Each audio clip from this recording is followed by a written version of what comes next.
Hello, welcome back to our channel. ഇപ്പം നമ്മുടെ ചാനലിൽ ഒരു ഓണം സീരീസ് നടക്കുവാണേ. ഓണത്തിന് സദ്യയ്ക്ക് വേണ്ട എല്ലാ കറികളും നമ്മൾ ഇതിനകത്ത് ഉണ്ടാക്കുന്നുണ്ട്. നമ്മളപ്പോൾ ഈ സീരീസ് ഓഗസ്റ്റ് മാസം ആദ്യം തന്നെ തുടങ്ങിയതാണേ. അപ്പോൾ ബാക്കി വീഡിയോസ് എല്ലാവരും ഒന്ന് കണ്ടു നോക്കണേ. അപ്പോൾ ഇന്ന് നമ്മുടെ ഓണം സീരീസിൻ്റെ 15ാമത്തെ ദിവസമാണേ. അപ്പോൾ 15ാമത്തെ ദിവസം നമ്മൾ ഉണ്ടാക്കുന്നത് സദ്യക്കൊക്കെ പറ്റിയ ഒരു പരിപ്പ് കറിയാണേ. അപ്പോൾ ഓണം സീരീസ് പോലെ തന്നെ വിഷുവിന് നമ്മൾ ഇതുപോലെ ഒരു സീരീസ് ചെയ്തിട്ടുണ്ടായിരുന്നു. ഇതിലില്ലാത്ത ഒരുപാട് ഐറ്റംസ് ഞാൻ അതിലും ഉണ്ടാക്കിയിട്ടുണ്ടേ.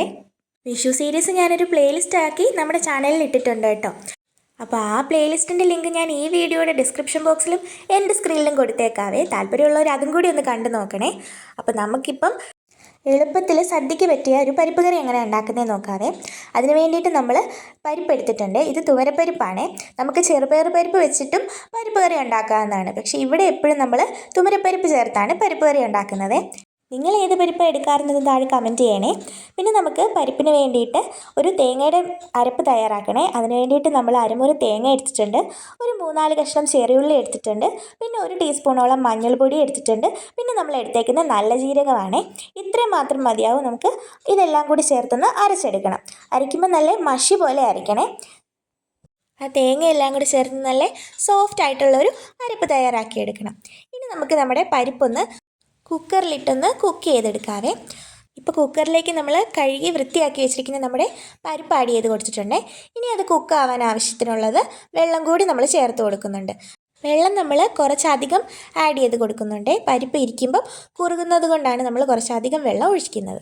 പിന്നെ എരിവിന് ആവശ്യത്തിന് നമ്മളിവിടെ ഒരു 3 പച്ചമുളക് നടുവേ ഒന്ന് കട്ട് ചെയ്തിട്ട് ഇട്ട് കൊടുക്കുന്നുണ്ട്.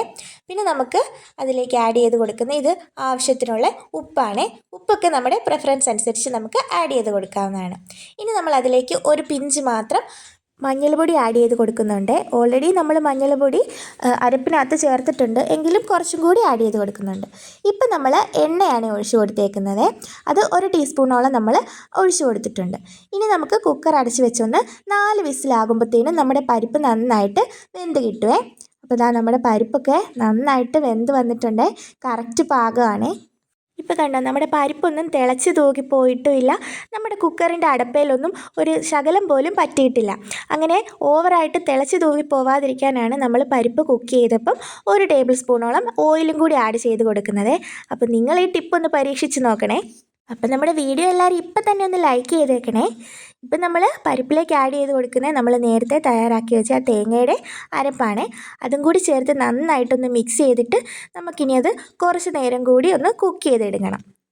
ഇപ്പം നമുക്ക് പരിപ്പിന് ആവശ്യത്തിന് വെള്ളം ഒഴിച്ച് കൊടുക്കാവേ. പരിപ്പ് ഇരിക്കുമ്പോൾ കുറുകുന്നത് കൊണ്ട് നമ്മൾ കുറച്ചധികം തന്നെ വെള്ളം ഒഴിച്ച് കൊടുക്കുന്നുണ്ട്. ഇപ്പം നമുക്ക് ലൂസായിട്ട് തോന്നിയാലും കുറച്ച് കഴിയുമ്പം നല്ല കുറുകി നമ്മുടെ പരിപ്പ് കറി കിട്ടുവേ.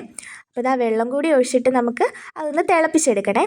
ഇനി നമുക്ക് മൂടി വെച്ച് കുക്ക് ചെയ്യേണ്ട ആവശ്യമില്ല. ഇതുപോലെ ഇളക്കി ഇളക്കി ഒന്ന് കുക്ക് ചെയ്ത് എടുത്താൽ മതിയാവും. അപ്പോൾ ഇതാ നമ്മുടെ പരിപ്പൊക്കെ തിളച്ച് വരുന്നുണ്ട് കേട്ടോ. ഇനി നമുക്ക് നമ്മുടെ പരിപ്പിലേക്ക് കടുക് താളിച്ചൊഴിക്കാവേ. അതിനുവേണ്ടി നമ്മൾ ആവശ്യത്തിന് എണ്ണ ഒഴിച്ചിട്ടുണ്ട്. അതൊന്ന് ചൂടായി വരുമ്പം 1 ടീസ്പൂണോളം കടുക് ആഡ് ചെയ്ത് കൊടുക്കുന്നുണ്ട്. അത് നന്നായിട്ടൊന്ന് പൊട്ടി വരുമ്പോൾ നമ്മൾ അതിലേക്ക് ഒരു 3 വറ്റൽമുളക് നടുവേ ഒന്ന് കട്ട് ചെയ്തിട്ടിട്ടുണ്ട്. അതും കൂടി ഒന്ന് ചേർത്ത് കഴിയുമ്പോൾ നമ്മൾ 1 തണ്ട് കറിവേപ്പിലയും കൂടിയാണ് ചേർക്കുന്നത്. നമ്മൾ പരിപ്പ് താളിക്കാനായിട്ട് ഇവിടെ ചെറിയുള്ളി ആഡ് ചെയ്യുന്നില്ല കേട്ടോ. അപ്പം നിങ്ങളിങ്ങനെ പരിപ്പിന് താളിക്കുന്നത് ചെറിയുള്ളി ചേർക്കാതെയാണെന്നൊന്ന് താഴെ കമൻറ്റ് ചെയ്യണേ. അപ്പോൾ ഇതാ നന്നായിട്ട് നമുക്കതൊന്ന് ഫ്രൈ ആക്കി എടുക്കണം. അപ്പം നമ്മുടെ ചാനൽ എല്ലാവരും ഒന്ന് ഇപ്പം തന്നെ ഒന്ന് സബ്സ്ക്രൈബ് ചെയ്തേക്കണേ. ഇപ്പം നമ്മുടെ പരിപ്പിന് വേണ്ടിയിട്ടുള്ള താളിപ്പ് ഇവിടെ നന്നായിട്ട് റെഡി ആയിട്ടുണ്ട്. ഇനി നമുക്കത് പരിപ്പിലേക്ക് ആഡ് ചെയ്ത് കൊടുക്കാം. അതും കൂടി ചേർത്ത് നമുക്ക് നന്നായിട്ടൊന്ന് മിക്സ് ചെയ്തെടുക്കാവേ. നന്നായിട്ട് മിക്സ് ചെയ്തെടുക്കുമ്പോൾ തന്നെ നമ്മുടെ പരിപ്പ് കറി ഇവിടെ റെഡി ആയിട്ടുണ്ട്. ഇത്ര സിമ്പിളായിട്ട് നമുക്ക് പെട്ടെന്ന് തന്നെ തയ്യാറാക്കി എടുക്കാവുന്ന സദ്യക്ക് ഏറ്റവും മെയിനായിട്ടുള്ള സാധനമല്ലേ ഈ പരിപ്പും പപ്പടവും. ഒട്ടും തന്നെ വെള്ളം കൂടി പോകാതെ നല്ല കുറുകിയ ഒരു പരിപ്പ് കറി നമ്മളിവിടെ റെഡിയാക്കി എടുത്തിട്ടുണ്ട്. അപ്പോൾ ഈ ഓണത്തിന് എല്ലാവരും ഈ പരിപ്പ് കറി ഒന്ന് ട്രൈ ചെയ്ത് നോക്കണേ. നിങ്ങളിങ്ങനെയാണോ കുക്ക് ചെയ്യാറെന്നും കൂടി താഴെ ഒന്ന് കമൻറ്റ് ചെയ്യണേ. നമ്മുടെ വീഡിയോസ് ഇഷ്ടപ്പെട്ടാൽ എല്ലാവരും ലൈക്ക് ചെയ്യാൻ മറക്കല്ലേ. കൂടാതെ നിങ്ങളുടെ ഫ്രണ്ട്സിലേക്ക് ഇതൊക്കെ ഒന്ന് ഷെയർ ചെയ്യണേ. നമ്മുടെ ഓണം സീരീസിലെ ബാക്കി വീഡിയോസ് നിങ്ങളെല്ലാവരും ഒന്ന് കണ്ടു നോക്കണേ. കൂടാതെ നിങ്ങൾക്ക് ഓണത്തിനൊക്കെ കുറച്ച് വെറൈറ്റി ആയിട്ട് അച്ചാറുകളൊക്കെ ട്രൈ ചെയ്യാൻ താല്പര്യമുണ്ടെങ്കിൽ നമ്മൾ അച്ചാറിൻ്റെ ഒരു പ്ലേലിസ്റ്റ് ആക്കി ഒരുപാട് അച്ചാർ അപ്ലോഡ് ചെയ്തിട്ടുണ്ട്. അതിൻ്റെ ലിങ്ക് ഞാൻ എൻ സ്ക്രീനിലും ഡിസ്ക്രിപ്ഷൻ ബോക്സിലും കൊടുത്തേക്കാം കേട്ടോ. അപ്പോൾ താല്പര്യമുള്ളവർ അതും കൂടി ഒന്ന് കണ്ടു നോക്കണേ. കൂടാതെ നമ്മൾ ഓണം വരെയും നമ്മുടെ ചാനലിൽ ഓണം സീരീസ് ആയിട്ട് ഒരുപാട് കറികൾ ഉണ്ടാക്കുന്നുണ്ട്. അപ്പോൾ അതൊക്കെ കാണാനായിട്ട് നമ്മുടെ ചാനൽ എല്ലാവരും ഇപ്പം തന്നെ ഒന്ന് സബ്സ്ക്രൈബ് ചെയ്തേക്കണേ. നിങ്ങളുടെ ഫ്രണ്ട്സിലേക്ക് ഷെയർ ചെയ്യാനും ഈ കറികളൊക്കെ ഉണ്ടാക്കി നോക്കിയിട്ട് നിങ്ങളുടെ അഭിപ്രായം താഴെ കമൻറ്റ് ചെയ്യാനും മറക്കല്ലേ. അപ്പോൾ എല്ലാവരും ഇപ്പം തന്നെ നമ്മുടെ ചാനൽ ഒന്ന് സബ്സ്ക്രൈബ് ചെയ്തേക്കണേ. നമ്മുടെ ഓണം സീരീസ് നിങ്ങൾക്ക് ഇഷ്ടമാകുന്നുണ്ടോ എന്നും കൂടി താഴെ ഒന്ന് കമൻറ്റ് ചെയ്യാൻ മറക്കല്ലേ. അപ്പോൾ അടുത്ത വീഡിയോ ആയിട്ട് കാണുന്നവരേക്കും ബായ്.